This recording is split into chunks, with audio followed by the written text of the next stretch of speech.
তুই কি এখানে শুধু পরিষ্কার পরিচ্ছন্নই করিস নাকি চাটাও বানাস? আরে তোকে দেখে না আমার খুব আফসোস হচ্ছে।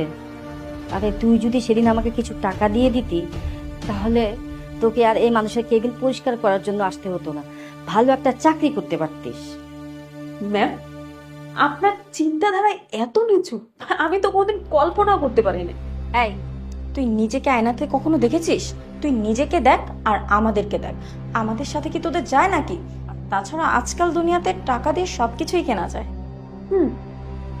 সেটা আপনি একদম ঠিক কথা বলেছেন। আচ্ছা, আপনাদের কি কথা বলা শেষ হয়ে গেছে? তাহলে প্লিজ একটু আসুন, এমনিতে অলরেডি আমার অনেক সময় নষ্ট হয়ে গেছে। আরে মা, সময় নষ্ট হওয়ার সাথে সাথে তোর জীবনটাও নষ্ট হতে চলেছে। সেটা কিভাবে? কিভাবে? আমার মেয়ে জামাইকে যদি বলি ওর 2 মিনিটও সময় লাগবে না তোকে এখান থেকে বের করে দিতে, তাহলে তোর জীবনটা নষ্ট হয়ে গেল।